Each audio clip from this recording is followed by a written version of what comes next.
et d'opinion. Abonnez-vous sur Diamant Noir TV, la chaîne de la liberté d'expression et d'opinion. Abonnez-vous massivement. Diamant Noir TV, c'est votre chaîne.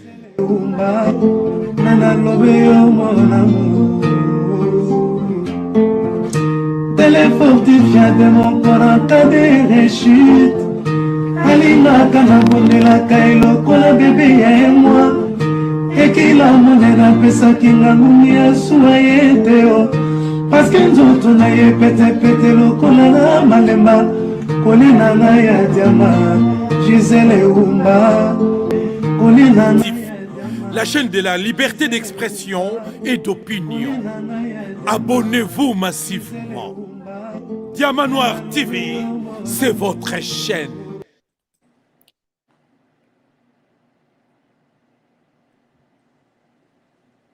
Bonjour Nabino Balandino surtout.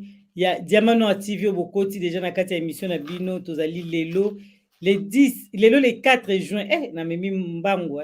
Tozali les 4 juin peuple congolais dimanche. Nabike bo bimaki bo tamboli Lelo to solola makambo ezali koleka penza na mboka na biso. Mais nani akopesa biso ako expliquer biso makambo na malamu. Tozali na Major Ngbanda, Major Tito Ngbanda. Oyo alobaka malamu makambo etali surtout communauté na biso na kati ya mboka situation ezali ya kopela eza kopela na côté nyonso na ba église na bandako partout société mobimba na RDC ezali ya kolela. Donc lelo tokosola ngo elongo na yo koti na émission ndeko nanga ya Diamant Noir TV o partager ka vidéo penza ekozala malamu. Merci déjà na ndeko a partager o atiaki j'aime na ye tango koti j'aime na yo yango sala baninga bazo information yango wana ezosenga na yo o koti na émission olinga Diamant Noir te molinga mamtolo baka oteli biso j'aime mais na biki bolinga nga pe na linga bino mingi na bisika no surtout bozwami o bozolanda biso. Merci déjà na bino oyo bobandi kokota to yamba invité na biso na mokona lelo oyo azali elongo na biso poto solande na ye makambo etali mboka na biso. Bonjour Major Ngbanda, bonne santé déjà eloko liboso santé mikolo ebele tomonani te. Oui, mikolo ebele tomonani te le sako pe mabenisi ebele. Oui. Na komba Yesu Kristo mwana ya Nzambe. Mabenisi na ye na bomoi boyo na bomoi ya libota ya yo. Ya équipe na yo balandi ya Diamant Noir TV pe bana ya RDC. Tozali na bokolongo no ya nzoto na talisi ya Nzambe mokili. Et merci mingi pour la opportunité.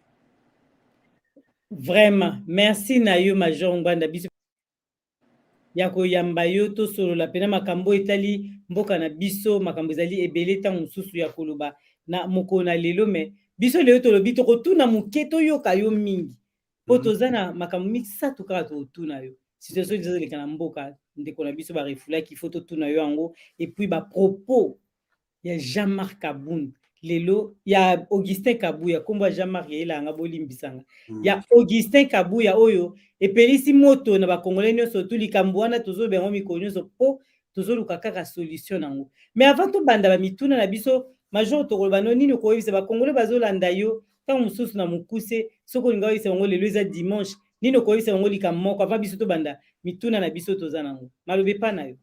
Merci mingi pour na maloba opesi ngai na koloba na ba landia Diamant Noir TV pe bana RDC boy. Biso tozolinga ke mboka na biso esukwama. Voilà. Ya solo tolingi mboka na biso ekoma na mboka ma biso me to konza mboka na biso. Alors tozoloba ke mingi bazoloba ke Nzambe akosala. Nzambe akosala tango nini?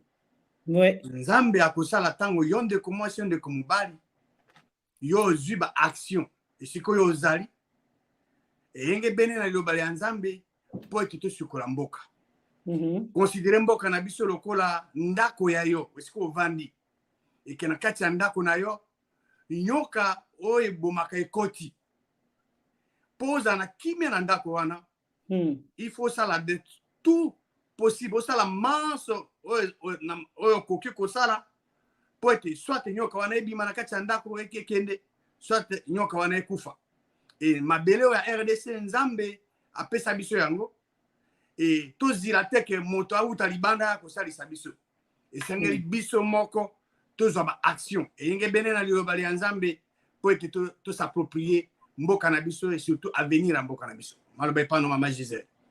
Merci Major Ngwanda to banda directement parce que makambo loba nde tolobi kaka ezali ebele lelo toza na likambo na RDC makambo ezali ebele toza na insécurité mboka mobimba bato baza kolela partout déjà tozomona Félix azotambola partout awuti Chine akei na Angola akei boye azongi tozomona ndenge azotambola mpona koluka ta mosusu basolution ya mboka kasi likambo ya insécurité ezoleka na mboka biso peuple congolais tokei na likambo mosusu tokei na likambo ya tribalisme toyebi te toyokaki bapropos ya Augustin Kabuya oyo alobaki na peuple congolais nyonso surtout que eza na bato oyo bazolinga Félix Tshisekedi te pa mpona makambo ndenge azotravaye nde bazobaki azotravaye malamu te mais eza na bato bazolinga Félix Tshisekedi te mpo azali moluba mais en même temps biso nyonso tu toyebi ke zai liboke bomoko lelo Congo liboke moko mais ya lobi bongo tokotuna kaka epai ya Major Ngwanda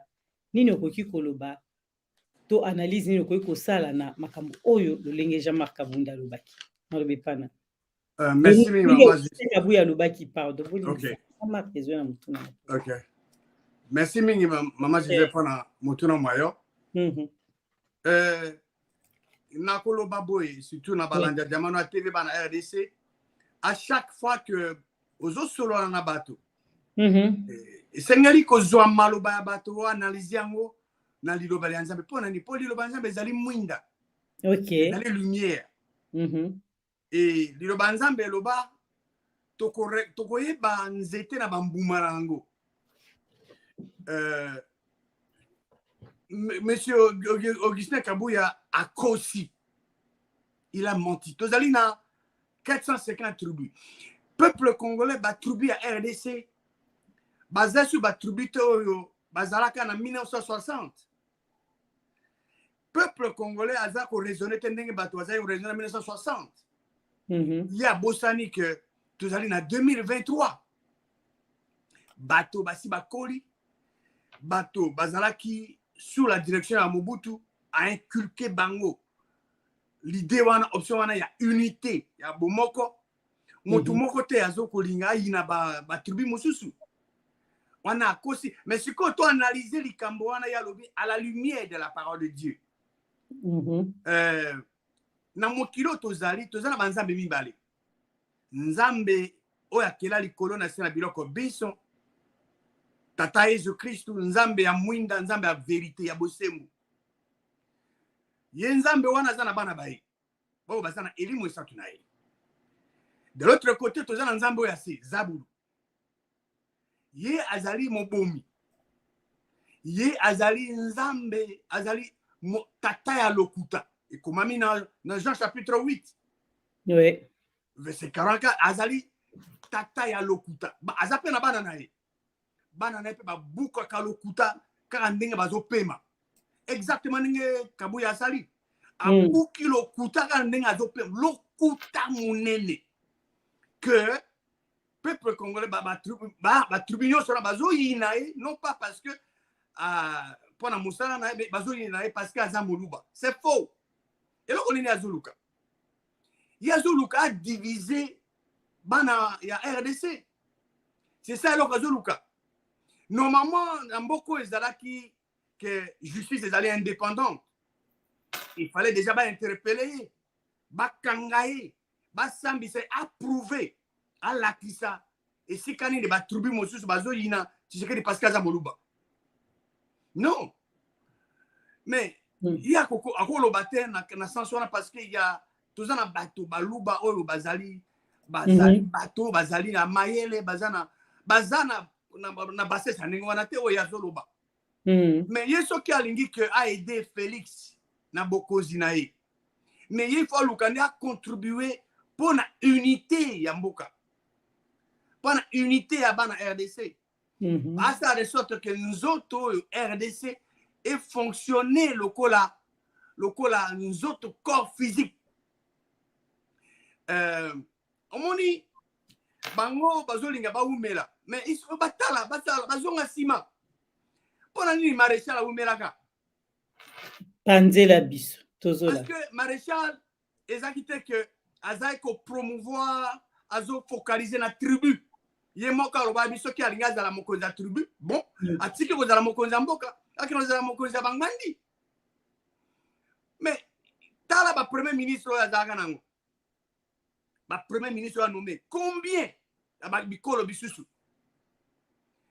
Ce qui n'a se rappelé bangandi bazaka mi balé, hein, je crois.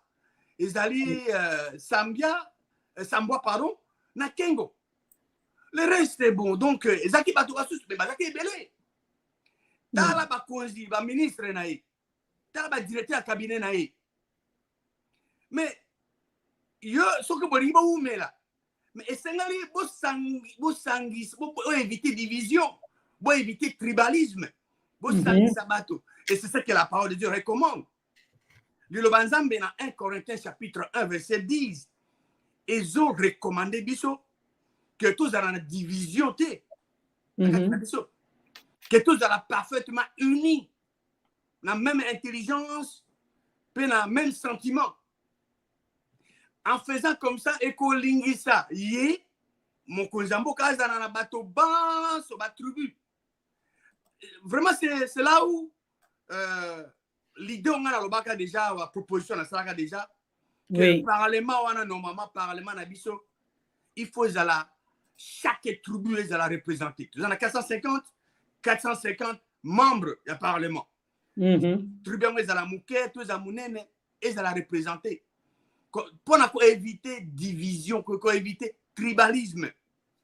Dans 1 Corinthiens chapitre 12 verset 25, le banza besoin que to éviter division dans autres. Mais au contraire, les membres, c'est un kamata soin, il y a des membres mususu. Alors, je crois que Kabou Yazali, secrétaire général à UDPS, oui. Il y a ce que la ligne qui a sali ça, mon konzi yamboka. Mais il y a un effort, ils allaient focaliser sur construction et unité autour de Félix. Et non la division. Mais en disant cela, en faisant cette déclaration, mais à s'exposer, il y a Azako, même Misa Polele, Azo travaille pour l'ennemi. Parce que l'ennemi va diviser. Ceux qui va Congolais va diviser, et je peux s'avantage dans l'ennemi. Oui, oui. Ceux qui va Congolais va unis, l'ennemi a cause de la difficulté. Il y a Kolong Abisso. Alors, mais il y a pour semer division. Mais il faut s'y battre parce que le peuple congolais est déjà mieux. Dans Philippiens chapitre 2, le banzan besoin que tout ça la makamote n'a pas parti pris. Tout éviter en haut. Mais tout considérer intérêt à bateau basu sur le colère à Bissomonko. Division, tout tribalisme, et ça moukani en Zambie à soloté. Alors, ceux qui division et ça moukani en Zambie à soloté, et ça en Zambie Zambie c'est pour Zambie va ça mi bali. Vrai Zambie n'a faux. Les faux, c'est lui qui cause la division, qui sème la confusion. Nzambe, il ne fait pas exception de personne. Je ne vois pas Tribuni ni Bata Tribuni, il y a Félix, c'est parce que Azamoulouba. Non. Félix, c'est seulement lui qui est Congolais, surtout Balingaï. Bon, ça la Moussala. Congolais, Azota, Ali, Azala, bien beau, qu'on est bonga. Oui, oui. Mais non, pas juste de sa part. Mais quand Bimaka Kaboé, sorti mon corps, ou Zangina Tina Koloba, que non, pas parce que Azamoulouba. C'est faux et archi faux. Il faut fallait Bakangaï. Roi David, Azalaka, Mokozi à Israël. Bazali na 12 tribus. Mais Azalaka exercé droit et justice na ban Israël. Et là, qu'on a Koloba, du point de vue du Robanzambe, ouais. C'est un bateau. Oh, panzisango bazwango bapesango na kabuya. Oh, lise tu azolinga sala wana. Peut-être que on a koloba tout à l'heure en kata Robanzambe ayeba ngote. Mais salama. Maman Gisèle Balanga Diamana TV bana RDC Israël bazaki na 12 tribus. Tribu moko Benjamin. Basalaki likambo oyo ba tribu nyonso tu wana balingaki yango te. Mais oyebi biloko nini esalamaki? Ba tribu wana nyonso d'abord badeside que moto tribu moko te moto moko ta kobalisa ba Benjamin bana na bango. Ça c'est un de deux. Bakendeki kobundisa Benjamin. Ba tribu nyonso Nzambe mokoli a autorisé pour na mabe oyo moko ya ba tribu wana c'est Benjamin. Presque on a zolo ba na ko pesa ba passage ba ka otanga ngo. Tribu wana zaki presque effacé hein. Il a fallu que bango babadi ko yoka bango mawa ko kende ko kidnapper ko zwa basi pour ba pesa le reste. Je suis sûr et certain que le reste oya ba Benjamin o ba bikaka o ba kufaka te wana ezaka ba o bazaki na bomoto. Alors bazwe bango basi côté musu parce que bana Israël ba ko pesa bango les sous basi parce que ba lakaki yango liboso ya Nzambe balata ina liboso ya Nzambe ba pesa po ba bota po ba perdre tribu wana te.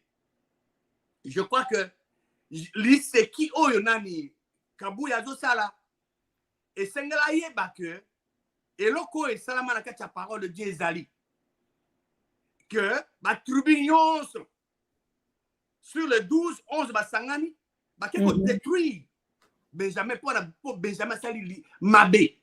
Nzambe a prouvé que oya sali jaki malamu te. Oya zo sala tika yango na so itoke na Juge chapitre 20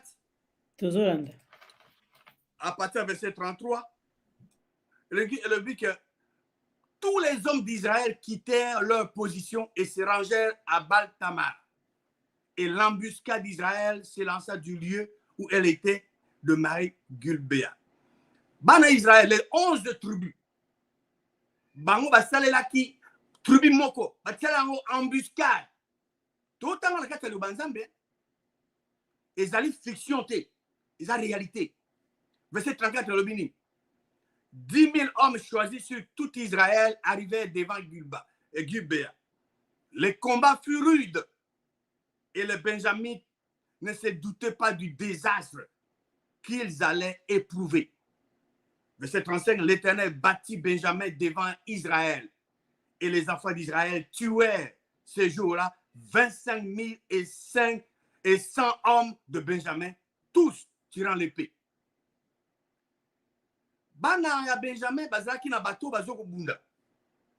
Mais les 11 tribus ya Israël o basanganaki mais ba détruire Benjamin ba bomi bango ba bazo bunda bitumba pona nini pona mbeba na bango biso tolingite ke tribu moko na Congo ezala victime alors ka ndenge wana nde ba jango yango kabuya zolinga sala. Ce qui est là, la tribu à Congo, surtout Basangane, va détruire tribu à Baluba. Et que ce qu'on est Mabé. Ils allaient perdre pour n'importe quel abisso. Parce que dans un bateau, ils ont assuré la Kati, ils ont mayele, ils ont contribué à n'importe quoi, ils ont contribué plus tard. Pourquoi Azulu Kasa la magie en Ningouana? Pour soulever colère à la tribu contre Bango. Mais aujourd'hui, il y a Mabé. Na juge, en tout cas, dans le passage, dans verset 46, Babi, le nombre total de Benjamin qui périt ce jour-là fut de 25 000 hommes tirant l'épée, tous vaillants. Bateau, 600 hommes qui avaient tourné le dos et qui s'étaient enfuis vers le désert au rocher de Rimon demeurèrent là pendant 4 mois. Moni, 600 Babikaki. Bangonde, Bana Israël, les 11 tribus. Babandis Koko Luka, parce que moi, je vais bango basi, bana bango basi ezate. Il fallait pas que nous Luka, côté Moussousou, pas que basi soit basi, papa pesa bango. Papa Koka, tribu à Nézong, sinon vous allez effacer. Verset 48, le béni. Les hommes d'Israël revinrent vers le fils de Benjamin et ils les frappaient du tranchant de l'épée, depuis les hommes de ville jusqu'au bétail et tout ce que l'on trouva. Ils mirent aussi le feu à toutes les villes qui existaient. Moni, Les 11 tribus qui sont Benjamin, pareil, bango te, babomi bango. Nyonso ko ezana bongo, nyonso ba détruire, ezana ba nyama. Tout babomi. Na ba vilo na mboko bazalaki. Na chapitre 21, Juge 21, verset 14, il dit, en ce temps-là, les Benjamites revinrent et on leur donna les femmes à qui l'on avait laissé la vie parmi les femmes de Jabès et en Galate. Mais il n'y en avait pas assez pour eux. Parce que, bon, mais il se multiplie d'engagement. Tout le monde a principe, les 11 tribus ont détruit Benjamin. Il faut pas penser à mon bassi. Les Lubanzam ont répété que va penser à ma mibali. Non. Bana Israël ba kenete ba luka ba mibali ba pesa ba mibali à Benjamin. Te. Bazo luka ba ba si. Pour pas se multiplier. C'est ça la parole de Dieu. Et verset 15 de l'Obi, il y a Juge 21. Le peuple éprouvait du repentir au sujet de Benjamin, car l'Éternel avait fait une brèche dans les tribus d'Israël. Brèche, ça m'a dit parce que Benjamin a ça qu'il a mabé. Il y a autorisé les 11 tribus. Basangana, il faut pas détruire. Verset 17. Et il dit que les réchappés de Benjamin conservent leur héritage afin qu'une tribu ne soit pas effacée d'Israël. Bangone bayokeli bango mawa. Pour être tribu mokote zala effacé na Israël. Bazali 12 tribus. Balingi ba conserver ango. Alors, au moni Kabuya a ça la très attention. Bateau balingi ba PC passage on a autour partager. Amema ba innocent ya tribu ya baluba na direction wanate. Bango basengi angote. Félix yaza mokozi yenda ko prouver na peuple congolais que yaza azo mérité bokozi. Na ba action concrète azo sala. Motumoka azo ko yinaete parce que aza muluba. Non, peuple ba tribunal surtout ba un problème na baluba te.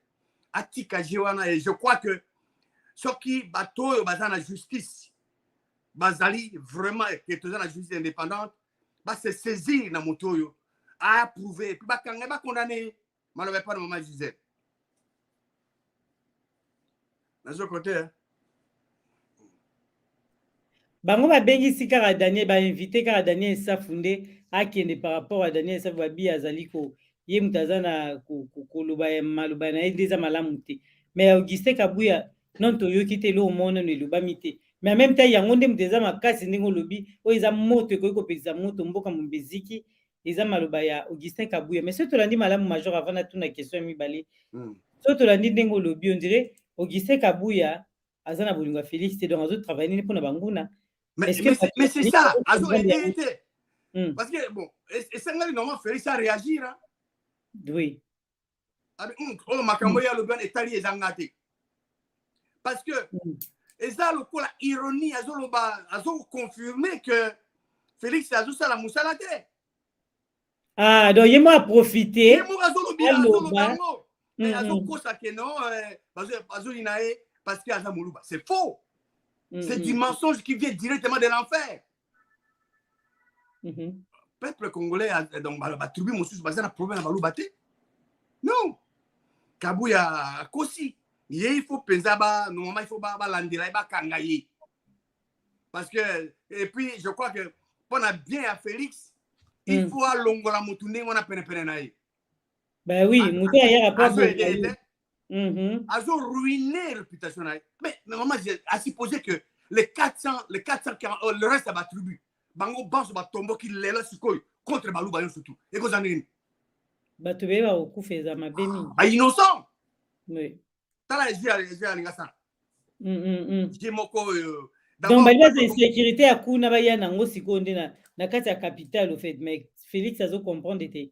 Mais pelo mo super Kabuya Bosani que na mboka wana na Kinshasa ba ambassade ya ba pays monsieur Césali. OK. Que ba yebi vérité donc déclaration ça ba yebi que ça le couta. Bango baza wana sur place tout ce qui se passe à Kin. bayebi yango Bayebi, bien sûr. Bayebi bo procureur ya CPI akiti kuna moni makambo ezoleka kuna. Tanga bayebi nyonso tu. bayebi nyonso ezoleka kuna. Donc conseil na kopesa na Félix a se débarrasser na moto wana. Moto wana alingi ete alingi pouvoir na ete azolinga ruiner bokonzi na ye. A se débarrasser na ye. Aluka moto mosusu o aza compétent, aza na ba faculté ya malamu. Parce que déclaration na ezana ti moto moko aza na problème na mutu. Il faut pas qu'il ait examiné. Ah. Non, c'est sérieux. Mais mutu nanga ya ko zalibana te. Congolais nini azo ina baluba. Oya azo. Congolais moko te. Non, c'est faux. Obiso to sangana déjà. Oui. Biso dans le problème à baluba te. C'est faux eloko alobi wana. Il faut pas kangaye. On n'avait pas le moment disait. Vraiment merci quand Daniel Safa okende yepe fois kende ko samba po ba congolais ba sepela. Ba na bandi bango na matoi na bango. Mais to ba sikoyo avec la situation actuelle en RDC. Qu'est-ce que les Congolais doivent faire les Lopenza pour nous permettre Nzambe wa sala likolo na se biso to lobela toujours Nzambe ya solo a délivrer biso na maboko ya binemio ba sala kangi biso. Merci mingi maman Zana Moutoura Moyo. Ba Congolais esenge ba sala biloko eloko mibali. Tozo landa. Na ba avana lo ba biloko mibali wana esenge bana RDC ba ete. Mokeli ya likolo na sa biloko biso apesa biso mabele mana asala ka erreur te. OK. Ya yebi passé ayebi présent pe ayebi avenir. Oui. Ayebaki ke yo ndekolanga ya mwasi ndeko mobali ozo kanga ozo talanga sikoyo. Ayebaki obota ma Congolais to Congolaise. Et ye mokeli ya likolo na sa ayebaki ete ba Congolais ba kozala capable ya ko gérer mboka na bango. Yango apes Nzambe mokela ko pesa lo côté soko ayebi ke yo ko gérer ngoti. Oui. Bato basusu nde bazoko sala ke baloba comme si ba Congolais ba ko quitter, c'est faux. Tous na ba Congolais bazana compétence ndenge na bazali ebeli. OK bako bongo na mboka wana pe mboka na keli busu. Bazali ebeli. Maintenant bazu accès na bokozité. Ba Congolais c'est ba sala biloko mibale. Ya loko la liboso esengele ba associer Nzambe mokeli o apesa bango mabili wana. Nalobaka toujours nation yo que tant que tozo ignorer mokeli ya likolo na se na biloko biso o apesa biso mabili mana toko tunoron. Tant que biso to mo songolo pakala des solutions, telle organisation des solutions, tel pays des solutions. Tozo se tromper.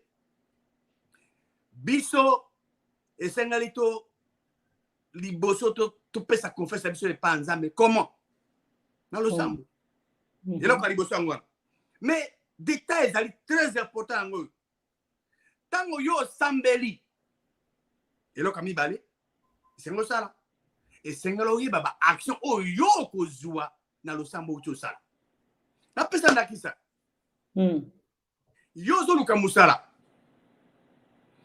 ezali mokano ya Nzambe ke moto asala eza moto nde ezate moto nda ye na idée ya musala ezali mokeli ya likolo na sena ye na idée ya musala atiaka Adam na Eva na jardin pour ba cultiver Nzambe na idée ya musala. Tout travail procure l'abondance. Yo zala musala te o sambeli o binzambe mokeli na remercier po te o pesingai déjà musala. Oui musala zoluka. Tango aussi si ko sambra, qu'est-ce que vous devez faire? Au croiser ma boko, au lali na chambre, aux autres de la musala ou talikole kita. Te. Soko aussi si ko sambela, il faut y baba action yo ko zua. O ko sambela liste nango.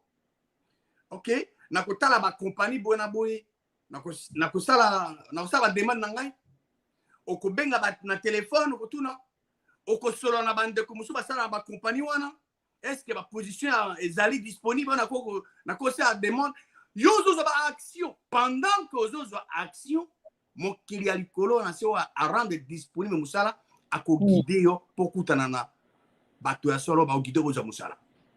Donc deux choses ba konga senga basala ko associer Nzambe mokili na losambo na makambo RDC de la vie na bango personnel et puis ko zo ba action engebe na lo banzambe.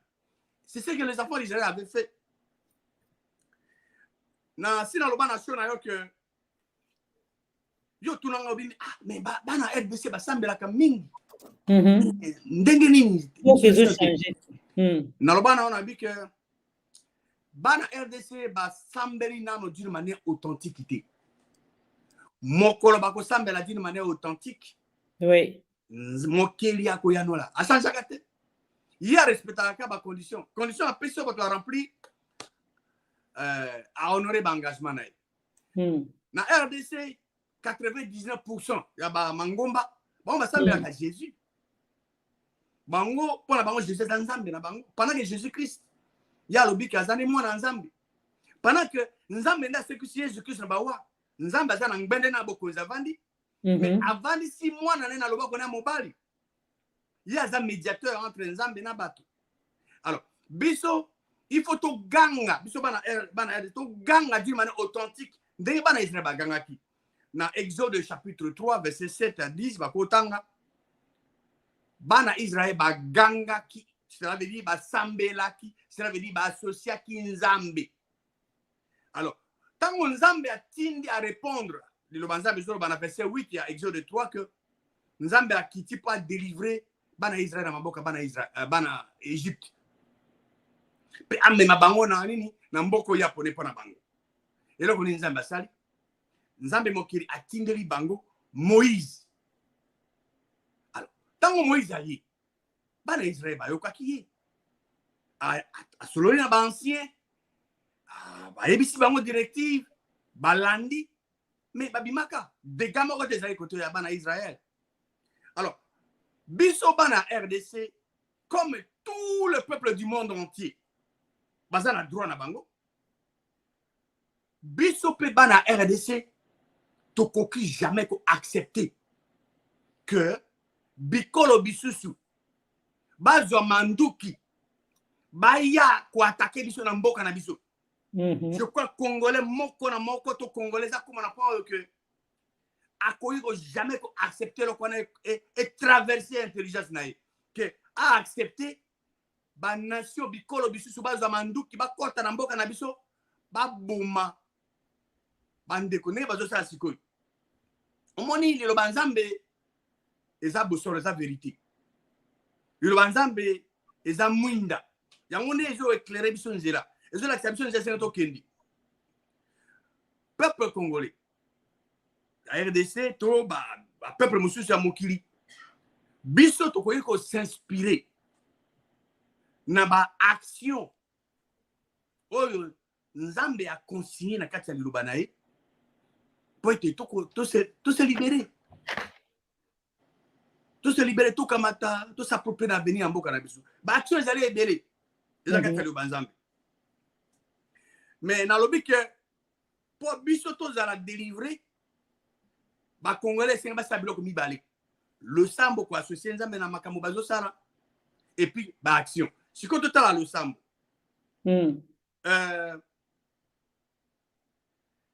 liloba Nzambe zolo bana biso que to s'inquiéter na eloko moko te ndenge moko pe bien sûr tozana souci ya mboka na biso tozana souci ke mboka biso ke na liboso parce que ce qu'on s'inquiéter au rompre communion na Nzambe. Mais qu'est-ce qu'il faut faire? Na place ya ko s'inquiéter. Et comme on a Philippiens 4 verset 6. Ne vous inquiétez de rien.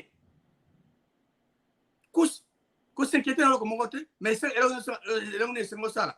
mais en toutes choses faites connaître vos besoins à Dieu par de prières et de supplications avec des actions de grâce. Besoins alignés. Besoins c'est le zangi Congo. RDC. Tozangi kimia na est. Mabele, na mboka na biso. Elle est occupée na ennemi. C'était besoin. Il faut te récupérer Mabele na biso. Mais bien sûr. Il faut kimia zo na mboka. Alors, il faut qu'on fait connaître besoin wana na Nzambe. Babite ko fait connaître besoin wana mutu mususu. À Dieu le créateur. Na balo sam. Tozo fait connaître mona ye, to ebisiye. Makamone mazoleka. Tosengi asalisa biso. Jésus-Christ aloba pe na Marc chapitre 11 verset 24 alobi na tina wana maima so boko senga na lo sambo bondima que bosili ko zwa ngonde bomoni et salami. Donc na kata intelligence na yota par exemple motazulu ka musala azoi mona déjà que aza déjà na bureau azosala to na aza na position azomemo azosala avant que monana même chose pour na biso faut to mona ke mboka na biso ya libéré ba troupe étrangère ba zongi na mboka na bango kimia ezongi bande ko na biso bazo réjouir na kimia. Donc tout ce que vous demanderez en priant selon la parole de Dieu, en croyant que vous l'avez reçu, vous le verrez s'accomplir. Dans 2 Chroniques, chapitre 7, verset 14, lobby, si mon peuple sur qui est invoqué mon nom s'humilie et cherche ma face,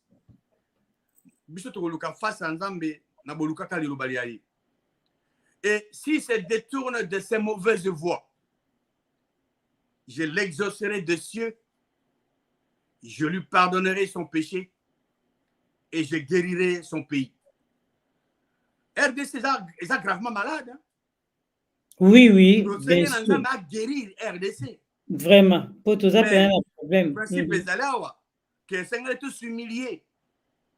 S'humilier, c'est seulement marcher selon la parole de Dieu. Au Sambela. Toluka face à Nzam, Koluka Nzambaza Elimu. Alors, Nzambaza Elimu a fait connaître Moukano Moye sous forme de Mopoto Tanga, Mopoto Yebango. Donc, on cherche sa face en cherchant sa parole. Personne, et Seigneur, tout le monde a dit à Mabé, autre chose ça. Par exemple, Neti Makambo, Kabouya Zolo, on a le Kouta Mouneni. Ils ont mon camp dans Zambé, qui n'ont pas attribué sur Bazojina, c'est ce que dit pas. C'est faux, mensonge. C'est détourné Banzira Mabé. Alors, il y a Nzambe, à Koyo Kalusambo, à Kolimbisa, Lisumu, Tomasumu, puis à Kobiki Sambo Kanabiso. Et Seigneur, il t'a compté na bato basusute. Nazo zongela toujours ndakisa ya ndako na yo. Soki nyoka ekoti na ndako na yo, yo ko zilate voisin de ya kusunga yo. Po bu moyoka wana obeto, bo binga yo ka ebima. Yo na bato bozala kata ndako na bo sala nyonso na makoki. Po ti nyoka wana sote kufa. Sote nyoka ebima ekenda, po bozana kimia. La nation c'est comme ça. Israël, Israël, en face de Bango. Mais yo au côté d'Israël, quand on a tous les Palestiniens, les nani Syriens, on a des dégâts et puis au Bibi pensa ok, donc Israël, oh non parce que Azam mon père. Comment quand Bisson est tout ça? Mais exemple les alliés, Bisson il faut te sa confiance dans Nzambe. Na mokité na organisation mon côté na pays mon côté tout compter dans Nzambe na biso moko wana balanda diamana te bakotanga na Jérémie chapitre 17 verset 5 à 7 bakotanga kuna confiance et pas Nzambe. Même Proverbe chapitre 3 verset 5 à 7 ezolo baké confie-toi en l'Éternel de tout ton cœur, pas à ton ennemi, ton pays voisin. Organisation non. Comptez dans Nzambe, comptez na yo na bandeko na yo pour être bo délivrer mboka na bino. Et loko Seigneur biso to sala ya munene yangoyo o na kanisi bandeko basi pe mibali o balanda ka diamana TV na bana RDC et Seigneur itomona o ezanda ki seza ka tali ba Nzambe. Oyo Nzambe atia on peut s'inspirer. Au moni biso tozo la parole de Dieu pour nous proposer ma solution biblique parce que ma solution on est ali vérité et qu'on change que. Toko s'inspirer na bana Israël. Il y avait un individu. Haman Alinga a organisé génocide na Bango. Mais comment que Bana Israël va s'organiser pour se défendre Bangomoko. C'est comme ça que nous devons faire. Bana RDC, tozila bapayate, tozila songolo pakalate, tozila soi-disant organisation, soit à niveau Afrique, to ya monté bisomoko, total anenge Bana Israël bakosala, to copier. Tous s'organiser biso moko pour tout défendre mboka na biso. Donc on accepter que qui que ce soit ou tanaye na mboka na ye aya ça la défilé na mboka na biso aboma bana mboka na biso. Non. Stocké na Néhémie. Néhémie chapitre 4.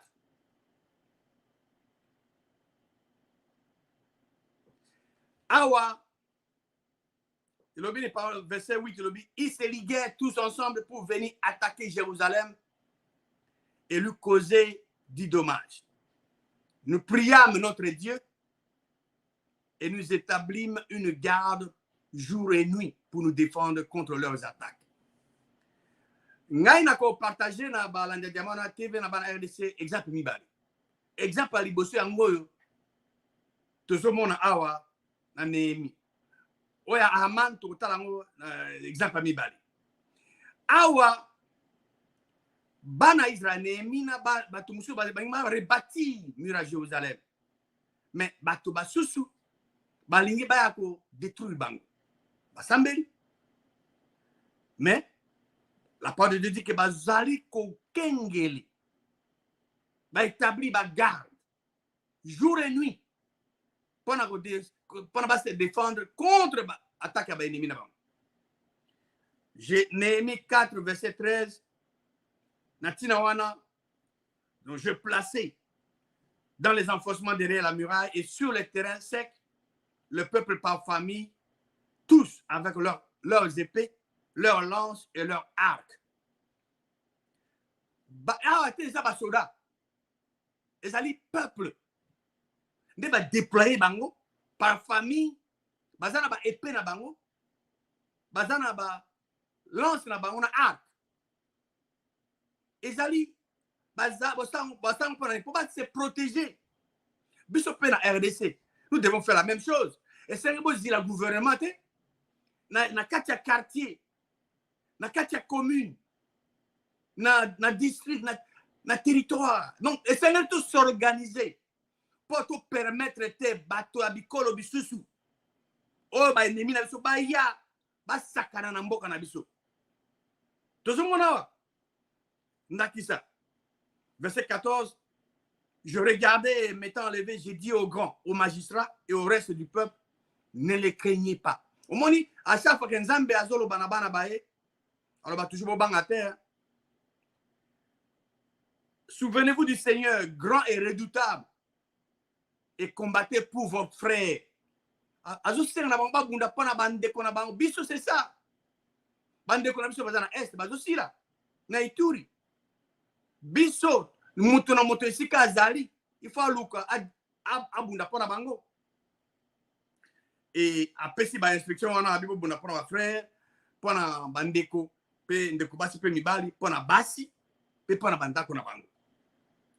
Alors tant on va jouer disposition wana que ba se protéger bazana ba épée na bango lance na bango arc na bango bazana ba garde de tout le monde et là qu'on est salami verset 15 lorsque nos ennemis apprirent que nous étions avertis Dieu anéantit leur projet et nous retournâmes tous à la muraille chacun à son ouvrage au moni tango biso na RDC toko zwa ba disposition biso peuple que tout se protéger et que ceux qui m'ont pas ennemi à côté à kobimate et comme na kati ya intelligence ya congolais moko na moko congolaise moko na moko mon paya tiki mboka na ya zu mundu ka koti abimate ceux qui bango basi ba comprendre ngo qui me kokota.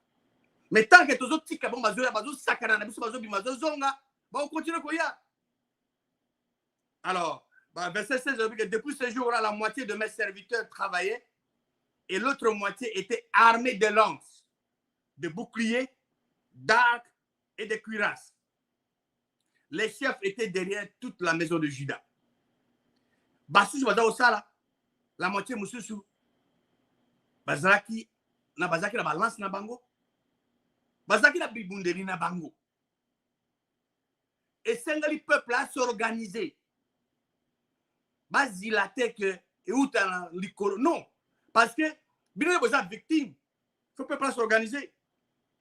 Et verset 17 dit que ceux qui baptisaient la muraille et ceux qui portaient portaient ou chargeaient le fardeau, travaillaient d'une main et tenaient une arme de l'autre. Oh, ban Israël, totanga wa ban Israël. Bazo sala. Mais na loboko la bango mususu, bazana munduki. Dès que bazana équipement au sa musala, mais na loboko mususu bazana équipement bon abitumba. Alors pour na biso sala ngote. Yoko zilaka ke na village na yo, il faut que armée ya. Te na village il faut s'organiser. Batu bazana manduki na mboka bazali, bazana makonga bazali. Ok, bozu ba dispositif que mopayati kimbo kanaye. Nazo bateke mundekono congolais, to congolais. Mopayati kimbo kanaye. Ba pays voisin, to aya koti. Objectif na bino soka koti azonga ressuscité. C'est ça le principe.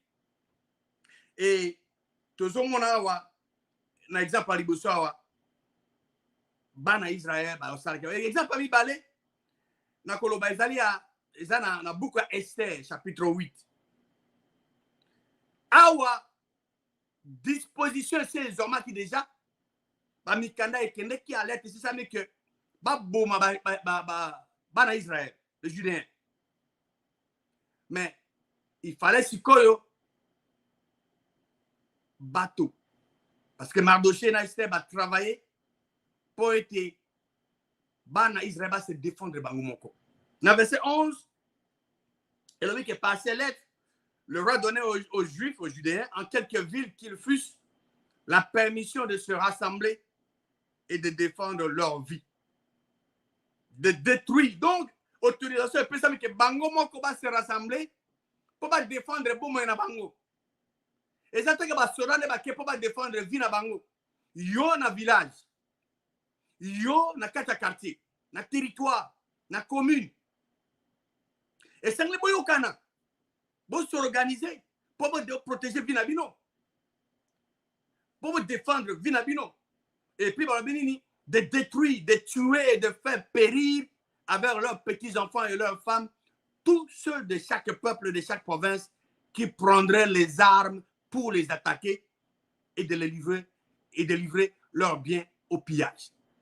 Ennemis ou atikimbo kanaye. Aïe. Pour Aboumayo à détruire. Mais il faut défendre le Vinayo. Le Nzambe, l'économie que il fallait battre Israël, détruire, Boma, bateau, ban, bazu manduki pour attaquer Bang. Puis, piller, dire qu'on a Bang. Tout ça, piller, il s'est sambo canabiso. Au vu et au sud, il y a un peuple congolais, ils ont pillé Boutoumoy. Mais c'est le peuple, il faut à tellement à s'organiser à tous les niveaux pour permettre le Kovanate. Dans Esther chapitre 9, versets 1 et 2. Au 12e mois, qui est le mois d'Adar, le 13e jour du mois, jour où devait s'exécuter l'ordre et l'édit du roi, et où les ennemis des Judéens et des Juifs avaient espéré dominer sur eux, ce fut le contraire qui arriva et les Juifs, les Judéens, donc, dominaient sur leurs ennemis. Bateau, ça qui complot pour commencer un génocide en Israël. Ça qui confondu parce que Israël va s'organiser. Est-ce que Bazali? Bazali va s'organiser. Tant que bateau na baillé, bango ne va qui détruit. Mais ma belle on a RDC nzamba pession de kolanga moi c'est de comme bali. Yoko tikate mon paya a tikimbo kanayi dans un pays voisin to azimando ki aye pas bon na mboka nayo. Non. Il faut utiliser moyens ceux qui mon paya côté na munduki akoko bimate. Pour être message sur qui ba koya risouté. C'est ça. Verset 2, et le béni à Esther 9. Les Judéens se rassemblaient dans leur ville, dans toutes les provinces du roi Assyrus, pour mettre la main sur ceux qui cherchaient leur perte. Et personne ne put leur résister, car la crainte qu'on avait d'eux s'était emparée de tout le peuple. Surtout le peuple va souvent banga biso. Il faut que soko sakani na congolais ok o tikimbo kono côté pas congolais o kozo na bomoité message wana nde bako comprendre mais soki tozotika bango bazwa bazoboma biso na mboka na biso bazopille mboka na biso bako continuer kosala ennemi akomprenaka na langage de force na verset 5 ya Esther 9 le manzambe elobi nini les juifs donc les judéens frappèrent à coups d'épée tous leurs ennemis ils les tuèrent et les firent périr ils traitèrent comme il leur plut ce qui leur était hostile bana Israël bayoke bango mawa te po bakeneki po baboma bana Israël esika bana Israël bazali. Alors comment tokoka accepter bato batika mboka na bango baya na RDC po ba détruire bandeko na biso ba violer bango pe ba piller richesse nzambe apesa biso. Il faut pas que na kati intelligence biso ezala na verset 16 de l'Obinim Esther 9 verset 16 les autres juifs qui étaient dans les provinces du roi se rassemblèrent et défendirent leur vie. Ils se procurèrent du repos en se délivrant de leurs ennemis. Et ils tuèrent 75 000 de ceux qui leur étaient hostiles. Mais ils ne mirent pas la main au pillage. Le banzam avec bana Israël, babomaki 75 000 abaoyo balinga ke baboma bango. Biso essayez tout ça la nuit. Biso essayez tout s'organiser. Tout le monde exemple mi balewana.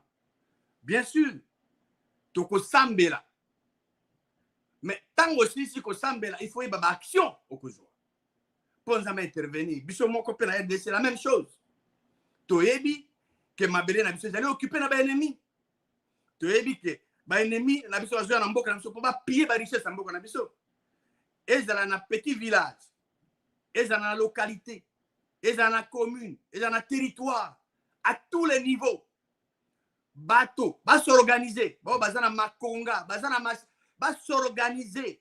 Non pas entre biso, ba congolais, non, mais contre ba ennemi, ba tikimboka na bango, ba zumandoki, ba koti na mboka na biso. Bazana option mi balé.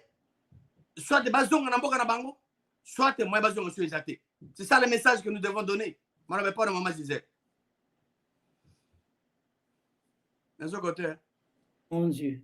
Okay. Merci na yo Major Ngwana message na yo ezoleka malamu surtout que na likama mboka tango telemaka tango ozo expliquer ba congolais mutu nyonso azolanda nazomona bandeko tango bazali kokoma na ngai totala moke extra ngo ya kabuya bongo o continuer na yo to continuer koloba tolanda moke. Le monde doit retenir une chose. Félix Tshisekedi n'est pas combattu parce qu'il gère mal le Congo, c'est parce qu'il est Moulouba. Il est combattu seulement à cause de ses origines. C'est pourquoi je demande... Voilà. Tolingaka totala mwa moke wana na mela na yo mai eza problème tezali. Pena mambo etali mboka. Tolingaki totala extrait wana parce que tant toloba loko eza actualité, batnoso bazolanda ngo batmusu bamonaki te. Bamona yango malamu ndenge nini yazoloba ki pona ba origine na ye parce que Félix aza Moulouba. Or eloko ezaki likambo ya grave penda lelo tango ozo développer yango to bandeli yango et tozozo. Le monde doit retenir une chose. Félix Tshisekedi n'est pas combattu parce qu'il gère mal le Congo, c'est parce qu'il est Moulouba. Il est combattu seulement à cause de ses origines. C'est pourquoi je demande à toutes les organisations de sanctionner Moïse Katumbi. Ah, d'accord. Voilà, biso tosuki ka nanu, tosuki wana parce que makambo oyo lobi ezali tellement motuya, tout ça l'attention biso ba congolais to ngana ko bakisa Major Ngwana ezaka tout ça l'attention qui to kwena makambo o tepo eza pena Félix Fatala batalo lengyo. Mais to ko ba boy Major Ngwana tout ça lika moko ya mokuse na lingaki quand même o lobelango moke parce que ça na communauté.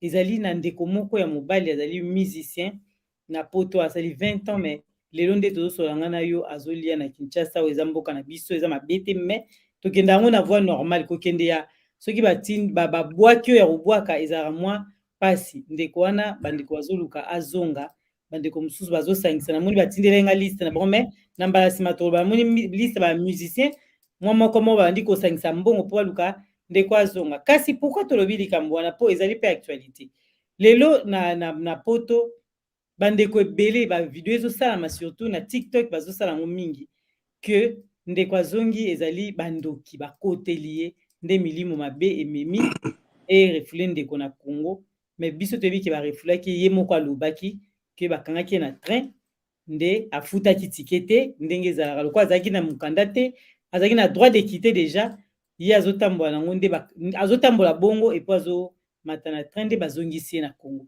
Yango tolingaki yo olobela biso yango na bonzambe Major Ngwanda, nini okoki koloba na likambo wana ndenge yo omoni yango soki olingi oanalyse situation wana? Merci mpona motu na mona mama Gisèle. Bon, Biblia ezo reconnaître kindoki ezali wana toyebi, mais o wana eza kindoki te soki oke na mboka ya bato moni na kati ya liloba nzambe alobi ke bato même bazwi bango bakei na esclavage bakei na boumbu, vi na bango bonheur ya vi na bango ezo dépendre na bonheur ya mboka wana to ya ville wana. Alors soki yo oke na mboka ya bato esengeli se conformer na loi, soki na mboka oyo tozali soki se conformer na loi te mais yo kozala problème. Baloi ezali ezokoguide bato, ezokopermettre bato éviter désordre dans la société. Alors yo soki na mboka il faut lukoyeba mboka ezali mukanda il faut zwango, mais na mboka nga nazali soki oza na mukanda te mais yoko mais bakozongisa yo. Oui. Il faut zwa mikanda okei oremplir badocument okei osali processus normal bapesi yo. Yo so omati na bus mais il faut futa oyebi naza na témoignage moko nakopartage na yo awa. Bien sûr. Ngai nalongwa na Kinshasa nazokende po nazwa moyen nanga obima à partir ya Point Noir. Nakitaka na nzela ya Bakongo pona bima. Ok. Tokomi tango nakei na port sila zalaka pona zwa nasomba ticket erona bitumba zali na Brazzaville. Bato bazoya ebele bato bamoni nga kosoma billet bazo oh kosoma no billet te bitumba ezali te na otuno ticket non kosoma no te kende ka bon ngai eloko mozo bisanga bi soma billet na baso ticket nanga. Oui. Mboka mosusu oui na Congo Brazzaville tokoti na train tozokende tokomi na Dolizy basoda bakoti basali bacontrôle bango tokei tango tokomi na Pointe Noire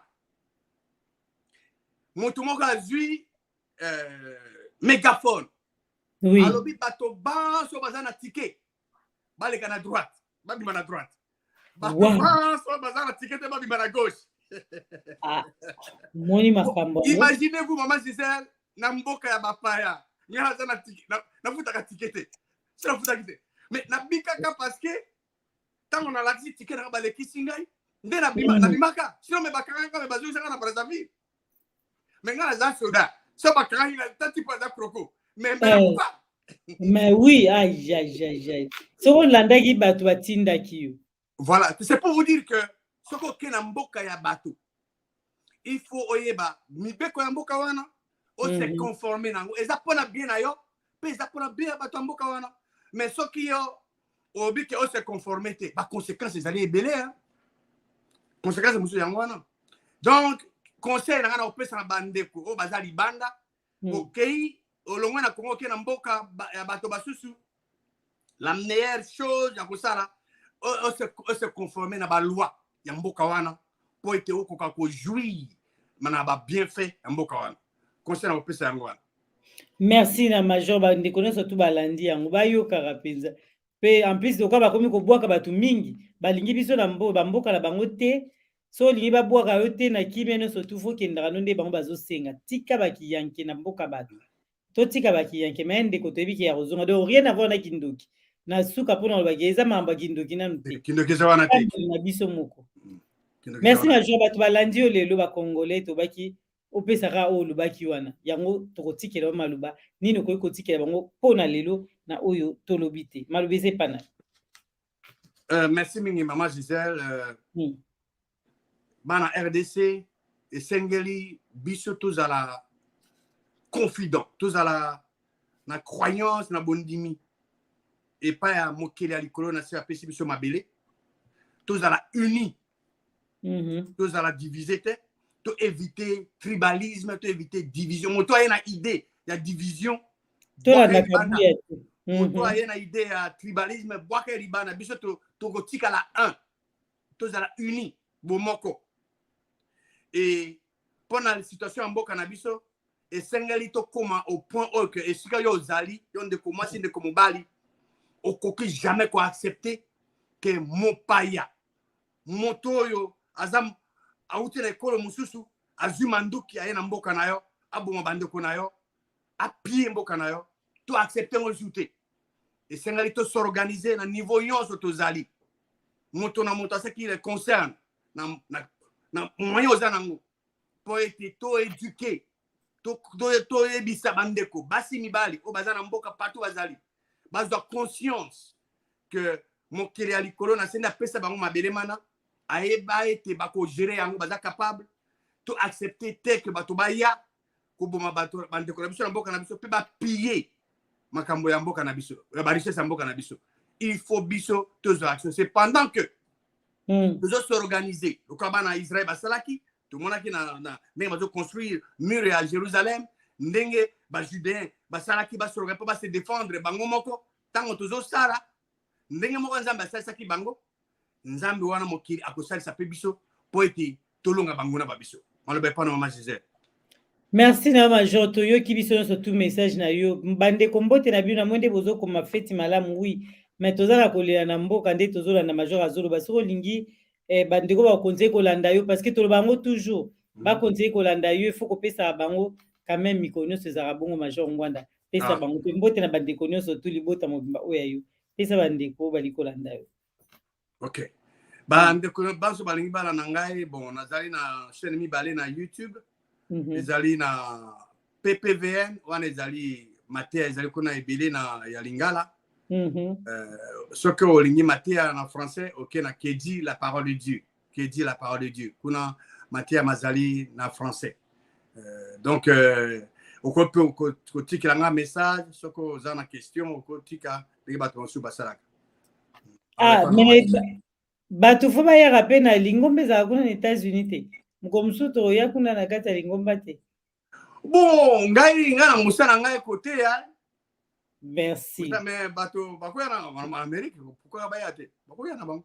Merci na major mbanda merci na ba congrénés wala ni biso pona lelo voilà au pesi biso déjà zali belé penza surtout likambo na beta c'était ya tribalisme au lobeli les amakasi mingi bandeko bakoti na retabo bandela émission brosepela po ezali pena émission moko major alobi belé apesi conseil malobi belé tokuta na bino na mbala sima à très bientôt bye major bye bye. Diamant Noir TV, la chaîne de la liberté d'expression et d'opinion. Abonnez-vous massivement. Diamant Noir TV, c'est votre chaîne. La chaîne de la liberté d'expression et d'opinion. Abonnez-vous massivement. Diamant Noir TV, c'est votre chaîne.